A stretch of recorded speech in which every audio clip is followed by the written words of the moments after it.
estamos ya en... Hola, muy buenas. Nada, es un placer estar por aquí. Bueno, yo soy Diego Puertas, colaboro con Serity Markets, con Vision Trade, sobre todo en Twitter y en YouTube es donde estoy más activo prácticamente cada día, pues siguiendo un poco la actualidad y lo que ocurre a nivel económico relacionado sobre todo con los mercados bursátiles. Un poco más, te voy a decir. Bueno, yo, José Osoiti, sentado con dos amigos, tanto con Diego que veo como con Diego Puertas, los Diegos. He hecho horas con ellos ya, así que bueno, hoy será otro debate muy interesante.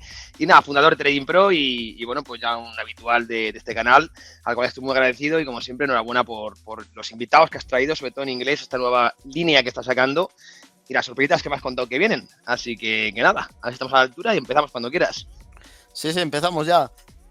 Bueno, el tema del que íbamos a tratar hoy, que era un poco macro, etcétera, en el canal, en este directo. Pero fijaos lo que ha habido, la alarma que ha habido con los rendimientos del Tesoro en Estados Unidos a 2 años, hoy a la mañana. Entonces, un poco también, un poco de tensión o volatilidad como ha habido los valores del Tesoro de Japón en su momento. No es habitual que haya esta volatilidad en unos valores del Tesoro como Estados Unidos. Entonces, desde lo que habéis visto vosotros, ¿qué punto de vista tenéis sobre lo que ha pasado hoy a la mañana con la volatilidad que ha habido en los rendimientos del Tesoro a 2 años en Estados Unidos? A ver, empiezo yo y así vamos en orden, como nos hemos presentado. Yo al final no he descubierto, o sea, a mí no me ha llegado la razón de ese spike alcista que podríamos llamar, pero es un poco lo que hemos comentado tú y yo, Diego, antes de grabar, que es que está todo en un nivel de tensión tan grande que en algún momento puede suceder algo así. Es que yo esta mañana, cuando me he despertado, que lo he visto, he leído como que si había habido un bug, que si había habido algún error, que si había sucedido alguna cosa de esas, y finalmente no he encontrado ninguna explicación en ningún medio así relevante. Pero es lo que comentábamos, es que está todo a un nivel tan grande del mercado de bonos que puede suceder cualquier día de verdad y no nos va a sorprender. Sí, como bien comentas, Diego, pues no hay una razón o una explicación clara. Yo he leído de todo, ¿no? También que ha podido haber una fuerte venta de algún acreedor extranjero, cosa que me extraña bastante. Y bueno, lo que comentáis, ¿no? Tensión feroz en el mercado de bonos. Yo lo he comentado hoy en Twitter, ¿no? Que junto a ese petróleo pegajoso y a la liquidez que no acaba de crecer son catalizadores o riesgos de cola que desde mi punto de vista hacen muy difícil ver un mercado alcista secular en los mercados. Has comentado dos puntos importantes, Diego, Estados Unidos y Japón. No olvidemos que esta semana escucharemos a los dos grandes bancos centrales, ¿no? Al BOJ y a la FED. Y bueno, ¿cómo arranca esta semana, no? Se espera que ambos se mantengan quietos, ¿no? Es verdad que Ueda ya habló de que podía cambiar su política monetaria a principios de 2024, esa política de tipos negativos. Veremos si en esta reunión habla algo, eso sería, bueno, pues veremos, ¿no? Pero una bomba para en general todo el mercado de deuda y el mercado de divisas, y la FED que se habla de que puede hacer una pausa ya final, es decir, ya establecer el tipo terminal. Veremos. No olvidemos que comentaba cómo Japón y Estados Unidos son los grandes protagonistas en una semana en la que el petróleo vuelve a despuntar, y el petróleo es muy importante porque la decisión que pueden tomar de tipos está relacionada también a lo que puede hacer el mercado energético, que ya sabéis que permea realmente en toda la economía y por tanto en la inflación. Por tanto, va a estar muy interesante. Lo que es evidente es que el mercado de bonos no espera ni mucho menos ese famoso pivot del que tanto se viene hablando. Muchos decían que en este segundo semestre de este año se iba a ver y aún parece lejano, ¿verdad? Y sobre todo viendo las últimas cifras de inflación. Diego, sabes que nosotros hemos sido quizá un poco optimistas con esto, ¿no? Esperando que pudiésemos estar en los entornos del 2% a final de este año. Yo viendo un poco la guerra que existe entre la OPEP ahora mismo y Estados Unidos y el impacto del petróleo, evidentemente, en la inflación general, cada vez veo más complicado llegar a estos niveles y además quizá vea que se tenga que extender esta política restrictiva. Y con política restrictiva no quiero decir a subida de tipos, sino a mantener esa tasa terminal, ¿no? Por lo tanto, siguen, desde mi punto de vista, riesgos de cola muy importantes que, como digo y repito una vez más, y no quiero sonar ni mucho menos apocalíptico ni negativo, pero hace muy complicado un mercado alcista secular, desde mi punto de vista, difícil. Fijaos que yo siempre he estado hablando de esto, ojito septiembre, en los cierres trimestrales, que podría pasar cositas. Y fíjate, justo hemos pasado el 15 de septiembre y de repente saltan los rendimientos del Tesoro a 2 años en Estados Unidos. Esto no es que sea un bug, es que esto es una tensión, como bien decís, muy, muy potente en el mercado del Tesoro. Es que estamos viendo cómo se está desplomando directamente el precio de los bonos del Tesoro, como las rentabilidades se están disparando. Esto indica que la tasa libre de riesgo, si sigue subiendo el rendimiento, indica que empuja el riesgo aún más alto en diferentes garantías que tienen mucho más riesgo. Evidentemente, claro, esto es como una presión. En algún momento tiene que ir saliendo presión por algún lado y eso es lo que ha pasado hoy con el rendimiento del Tesoro de Estados Unidos. Todo el mundo ahora dice que es un bug, que no se lo explican, pero si tú sabes lo que pasa en los cierres trimestrales con los problemas que hay, precisamente los primary dealers tienen que comprar valores del Tesoro sobre todo valores del Tesoro que no se están absorbiendo, que se están vendiendo.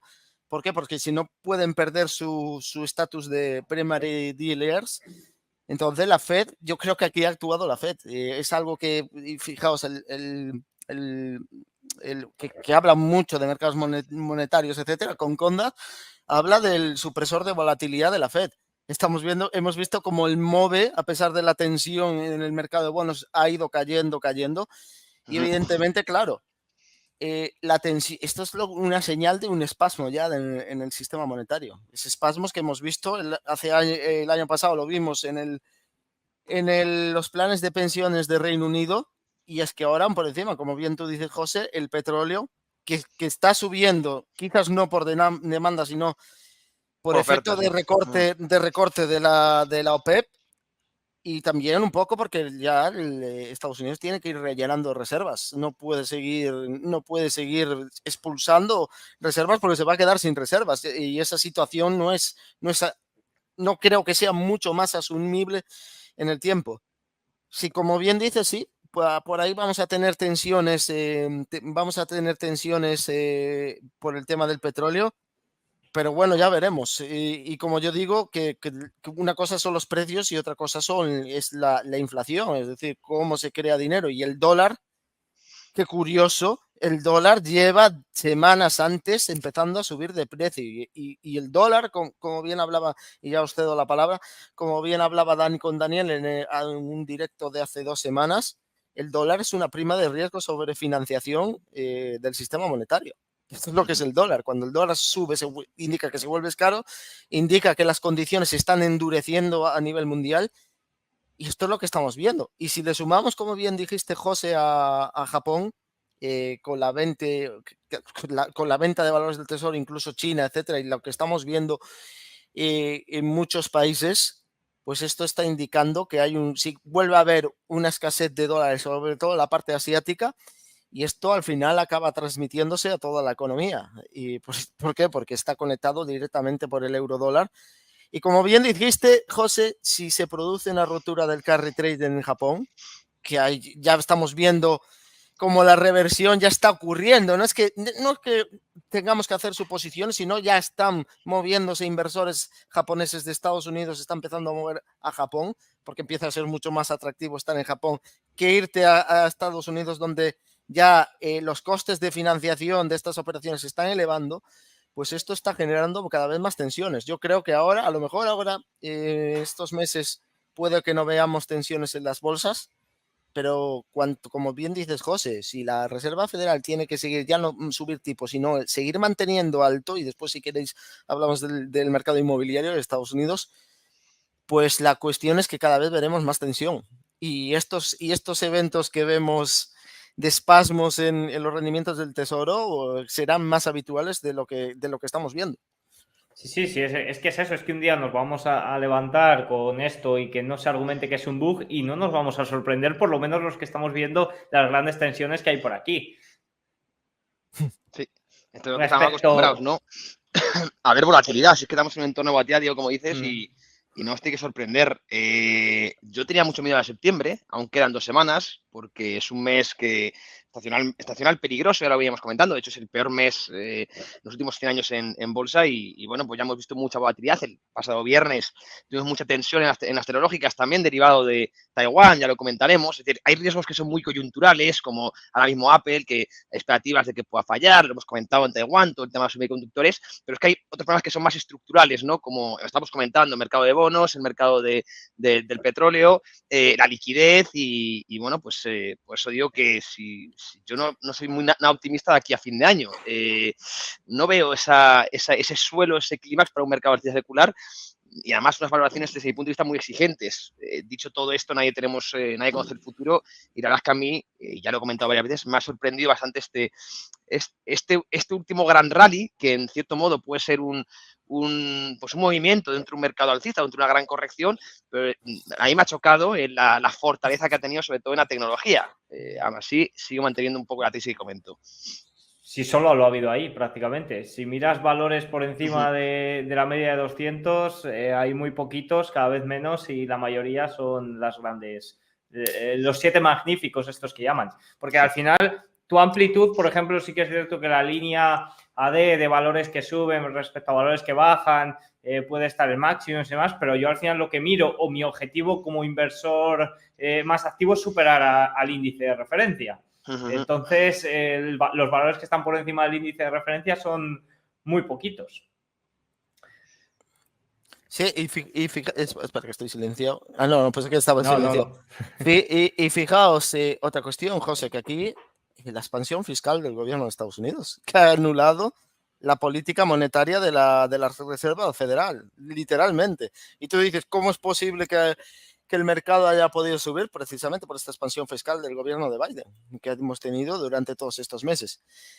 Claro, la cuestión es si el gobierno de Estados Unidos puede seguir cada vez con unos rendimientos cada vez creciendo más, teniendo que pagar más por su deuda, si puede seguir con la expansión fiscal.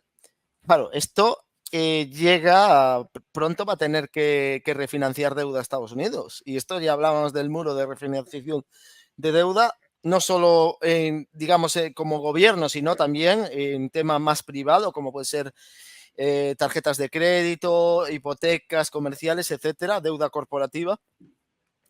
Vamos a ir llegando poquito a poco a ese muro de refinanciación.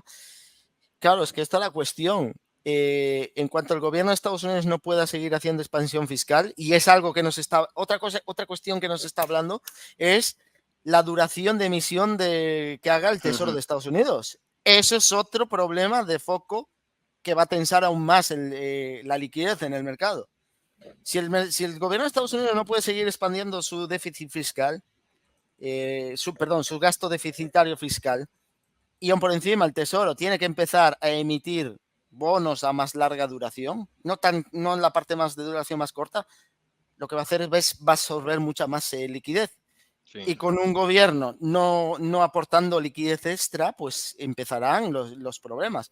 Y ya lo estamos viendo en el tema de los costes de financiación, que esto es otra cuestión que si queréis hablamos después con el tema de Airbnb, este tema que podría provocar un problema serio en el mercado inmobiliario. Sí, eso lo podemos comentar luego, lo de Nueva York, que entiendo que dices, ¿no? De Airbnb, ese ataque No solo sí. Nueva York, José. No es Nueva York, sí, porque es lo que se suele fijar, pero es en casi todo en general, en todas las ciudades de Estados Unidos. Sí, de facto es un ataque a su actividad, a su negocio, ¿no? Pero bueno, luego lo comentamos y lo que comentabas de... Sí, o sea, el gasto fiscal, que es brutal, ¿no?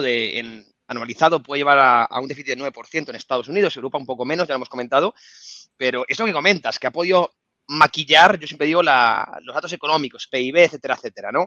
Y por eso no hemos caído en una recesión. Esto ya lo decía Keynes, ¿no? Cuando el sector privado no tira, bueno, pues no tiene que rellenar el sector público y se ha hecho a lo bestia. Esto se ha hecho a lo bestia y evidentemente pues se ha maquillado datos agregados, ¿no? Pero cuidado, es que los mercados se mueven por expectativas, ya lo sabemos, mercados bursátiles, ¿no? Entonces tú lo comentabas muy bien, ¿hasta cuándo puede Estados Unidos mantener estos niveles de déficit cuando realmente lo que está haciendo es canalizando bueno, pues la economía hacia pues una asignación pública, que esto tiende a generar muchos problemas en el medio y largo plazo, ¿no? Pues menor productividad, menor crecimiento, etcétera, etcétera. Y si los mercados se mueven por expectativas, tendrían que estar poniendo a día de hoy esto en precio, y más sabiendo lo que has comentado, costes de refinanciación, duración, como comentas, si tienen que emitir bonos ya la parte larga de la curva, y todo esto, si se empieza a poner en precio, nos estaría diciendo que hoy en día podemos tener una ineficiencia en los mercados. Es lo que un trader evidentemente tiene que evaluar, no estar viendo el presente, sino la expectativa, ¿no? Lo que puede suceder a futuro, pues hay tanta incertidumbre, y por eso un trader se equivoca mucho y tiene que siempre tener un control de riesgo importante. Y desde mi punto de vista, y ya me tiro a la piscina, yo veo cierta ineficiencia en los niveles actuales por esto que estamos comentando, ¿no? Y lo has dicho muy bien tú, el gasto fiscal quizás lo que haya maquillado la economía real, pero la economía financiera se tiene que adelantar a esto y ver la insostenibilidad de todo esto que estamos comentando, ¿no? Y bueno, y luego con lo que comentas, aparte de la economía financiera y real, bueno, pues estos ataques que estamos viendo tanto en parte por Europa, hablaremos luego de Bollenmeyer si queréis, de Úrsula y Airbnb, que ha sido brutal. Yo es una noticia que he leído por encima, pero bueno, un ataque total a su actividad, y no sé en base a qué, si esto un tribunal realmente lo tiene que juzgar, si será capaz de llevarse para adelante, ¿no? Porque es un ataque a la actividad total de una empresa ya constituida. Bueno, no sé cómo acabará, pero nos metemos en terrenos peligrosos, ¿no? De intervención, y que cada vez es más normal en Occidente, por desgracia. En principio, creo que leí que ya ganó una batalla legal y que de ahí es de donde salieron las restricciones contra Airbnb.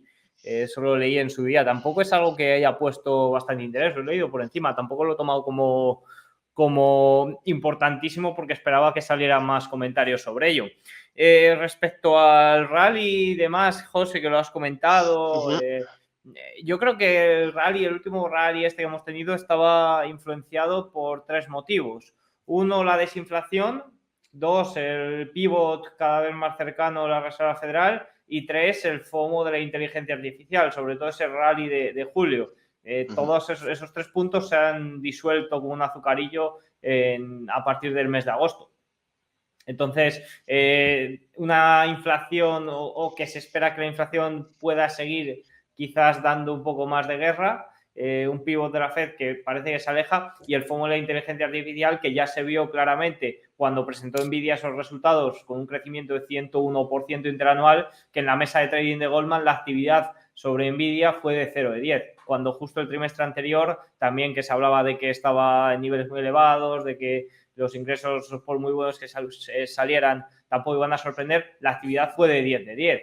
Según Goldman, se argumentó como que los institucionales ya estaban posicionados. Es decir, si sumamos un poco todos estos puntos con las rentabilidades del bono a 10 años en estos niveles, la tensión que hay en el Tesoro estadounidense, también por la falta de demanda, China mínimos de 16 años, creo recordar, Arabia Saudí 6 años, Japón, que son los mayores inversores extranjeros, también ahora con su rentabilidad del bono más elevada, en niveles máximos desde el año 2013, pues no pinta un panorama difícil para que pueda seguir este rally alcista.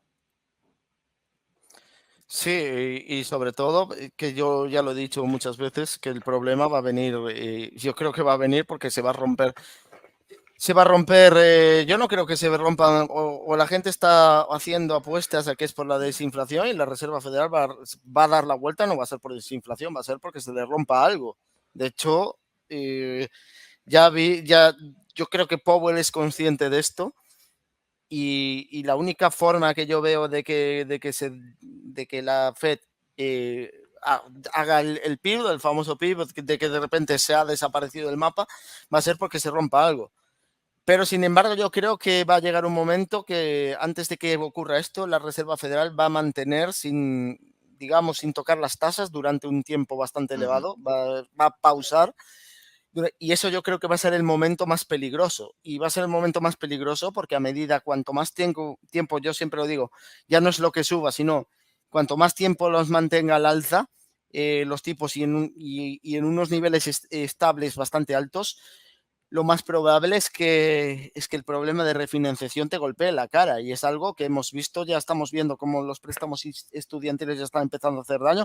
Evidentemente, es una cosa que se está viendo, ha empezado recientemente, no es algo que podamos tener, digamos, datos en los datos anteriores, sino que a partir de ahora es donde empezaremos a ver esas tensiones tanto por el tema de los préstamos estudiantiles, tema de cómo las tasas van subiendo, etcétera. El famoso retraso, que yo creo que es el retraso viene por esto, por la subida de tipos, que no afecta más que por la subida de tipos, por el retraso en la financiación de los costes de financiación. Es decir, digamos, vamos a tener más bien, desde mi punto de vista, una recesión en los márgenes, tanto de empresas como familias. Y aquí hay cosas interesantes. Lo de Airbnb, pues eso es una cuestión. Fijaos que muchas hipotecas, mucha gente hubo este boom durante la pandemia, aprovechando los tipos bajos, se endeudaron para adquirir estos pisos y después ponerlos a través de Airbnb. Y claro, ahora la cuestión es que si todas estas regulaciones han provocado que podamos tener de golpe hipotecas subprime colateralizadas por este sistema, sobre todo de alquiler a corto plazo. Es que al final están atacando directamente a un negocio. Mira, estoy leyendo, el Wall Street Journal fijó que había 38.500 alquileres de este tipo solo en Nueva York. En Nueva York. Pero es que, Diego, en Texas hay 20.000, creo, según los datos. Y si vas a ver otras ciudades, hay. Esto es un problema, es un problema serio, que de repente esa gente va a tener que sacar a la venta los pisos, y aquí va a haber un ajuste de repente va. Fijaos que ayer estuve viendo una experta de mercado inmobiliario de Estados Unidos que hablaba de que estaban distorsionadas el tema de los inventarios, que hay mucho más inventario de lo que se está diciendo. Imaginaos lo que puede pasar de repente si sale todo porque esta gente no puede pagar las hipotecas. Muchos están hablando de que con Airbnb pueden pagar no solo la hipoteca de lo que han comprado para poner en alquiler, sino incluso su propia hipoteca. Están consiguiendo financiar. Imaginaos lo que pasaría si desaparecen esos ingresos de golpe. Pues muchos no van a poder pagar su hipoteca. Y da igual que tengan a tipos bajos. Y nos daríamos de cuenta de repente que estaríamos con hipotecas subprime otra vez. Sí, la verdad que sí, no había pensado. Yo estaba pensando siempre en la parte de la propia empresa, pero claro, todos los particulares que se han endeudado como un negocio se va a quedar sin esa fuente de renta, tendrán que ir a alquiler de más largo plazo, pero a ver si hay suficiente demanda para ello. Bueno, se habrá que verlo. Y luego has contado una cosa muy interesante, Diego, que lo está apuntando por aquí, y era esa que la FED iba a mantener durante bastante tiempo más. Hablamos de trimestres quizá, ¿no? Las tasas altas. Y es curioso porque yo sinceramente no lo recuerdo en los últimos, en mi vida, no sé si en los últimos 50 años, esa divergencia que estamos viendo es tremenda, ¿no? Entre lo que hace, o sea, la solución que toman para un mismo problema, por un lado el Banco Central y por otro lado el gobierno. Están haciendo caminos completamente opuestos, ¿no? Un Banco Central estricto que lo va a seguir y un gobierno que estamos diciendo que está gastando a niveles de déficit récord. Es decir, estamos por un lado, en una política fiscal expansiva prácticamente récord y por otro lado, una política monetaria restrictiva también en tiempo prácticamente récord. Es una cosa anómala, ¿no? Porque realmente tienen que ir de la mano, ¿no? No son agentes públicos, por decirlo de alguna manera. Sí, la Reserva Federal puede ser privada, etcétera, etcétera, pero no deja de ser un brazo del gobierno, ¿no? Esto es brutal y esto desde mi punto de vista lo que lleva, esto lo he comentado varias veces, a una nacionalización de la economía. Me explico porque aquí sé que habéis tenido un debate también, Dani Baeza, de que, bueno, pues la deuda no se paga, etcétera, etcétera. Sí, yo puedo estar de acuerdo, pero la sobredeuda, cuando pasas ciertos niveles sobre PIB, sí que se tiende a pagar, ¿no? Y se hace, pues sobre todo con subida de impuestos o con inflación. Porque recortes de gastos no suele haber, ¿no? Entonces, tienden a utilizar esas dos herramientas y si es subida de impuestos, al fin y al cabo es nacionalizar la economía, extracción del sector privado para que al final lo acabe canalizando el gobierno y lo acabe gastando, eso sabemos cómo acaba, ¿no? Que es, lo he dicho antes, ¿no? Una economía cada vez menos productiva, menos eficiente, o inflación, que es que al fin y al cabo los ahorradores, ¿no? Los tenedores de divisa lo acabamos pagando. Por lo tanto, es algo muy malo. Esta divergencia entre banca central y gobierno es algo muy negativo y que va a acabar con esa consecuencia que estoy comentando, ¿no? O bien futuros impuestos o bien más inflación, ¿no? Ya hay muchos analistas, grandes inversores, como Ray Dalio, por ejemplo, entre otros, o está Druckenmiller Miller incluso, que hablan de décadas inflacionistas, que vamos a tener unos entornos por encima de la media y bueno, pues podemos llegar a esos entornos, ¿no? A esa década, digamos, ¿no? Y luego decías otra cosa, y con esto ya cierro, que es por dónde se puede romper, si no es con la inflación, o qué puede hacer a la Reserva Federal cambiar de rumbo, ¿no? Y pues el colateral, ¿no? Antes comentábamos que el dólar está subiendo. ¿Por qué está subiendo el dólar? El dólar hay que entenderlo como una mercancía más, ¿no? Una mercancía que tiene su oferta y su demanda. Y ahora mismo, evidentemente, estamos viendo más demanda que oferta, perdón, pues está subiendo su precio. ¿Por qué? Porque está complicado crear ahora mismo dólares, no solo la Reserva Federal, sino todo el sistema eurodólar que lo has comentado antes, y el sistema eurodólar no crea dólares por falta de colateral o por riesgo de contraparte. Esto es una cosa que explicáis muy bien en vuestro canal, habéis dedicado muchos vídeos y evidentemente, si seguimos viendo tensión en el mercado de bonos, pues todo este colateral pues se va a tensionar mucho más y puede seguir afectando evidentemente a toda esta creación de dólares, realmente de oferta monetaria, y por ahí puede llegar la rotura. Mucha gente no le dedica demasiada atención, habla de otras cosas, pero bueno, en fontanería monetaria, que es algo de lo que sabéis bastante más, ahora Diego, Daniel, por ahí podemos tener un riesgo, si no me equivoco, ¿verdad? Sí, por ahí sí. Y fijaos, otra cosa, José, ya le paso a Diego, que no se ha hablado y ahora pues creo que he estado viendo una noticia, las huelgas en Estados Unidos. Ojito a esto, Ojito a esto, que puede ser otro empuje de golpeo a las cadenas de suministro y de rebote tener otro. Fijaos que yo siempre diferencio de inflación, porque la inflación lo comparo como la diferencia entre la velocidad de crédito y la productividad y la velocidad de la productividad, pero lo que sí podríamos tener que el IPC es volatilidad de precios más que inflación, es la medida como los precios se aumentan y disminuyen mucho más rápido, mucho más lento. Con respecto a la inflación, que sí, que es el IPC que vemos acumulativo, que tiene mucha más relación con lo que es inflación realmente. De hecho, es lo que hace. La inflación hace, cuando hay variación de IPC hace así, se va moviendo así, es lo que hace en ondas, pero siguiendo esa trayectoria que marca el IPC acumulativo. Pero este es otro tema interesante, el tema de las huelgas, que por eso digo yo que hay esto, lo que estamos viendo es de pasado, como bien dijiste, José, no somos adivinos, no podemos ver al futuro, y el tema de las huelgas es algo que no estaba en el papel sobre todas las predicciones que hayan hecho incluso bancos de inversión. ¿Qué puede ocurrir si esto se enquista y digamos que tenemos un mes, 2 meses de huelgas en Estados Unidos o más? Esto va a tensar las cadenas de suministro otra vez problemas. Algunos datos sobre la huelga que os tengo aquí, que los comenté ayer. El sindicato de trabajadores inició el viernes oficialmente la huelga con 12.700 trabajadores. Esto incluye trabajadores de Ford, General Motors y Stellantis. La huelga podría afectar hasta 146.000 trabajadores a partir de esta semana. De momento, hoy negociaciones, no he visto ninguna noticia positiva sobre ello.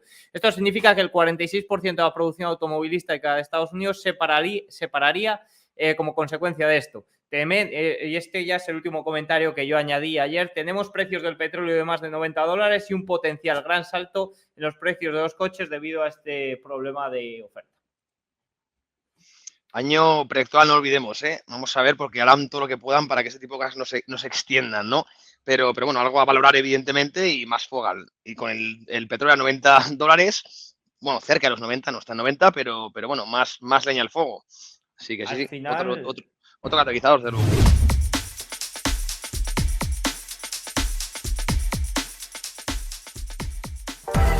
Inversión, bolsa, criptomonedas. Te contamos la actualidad que mueve los mercados.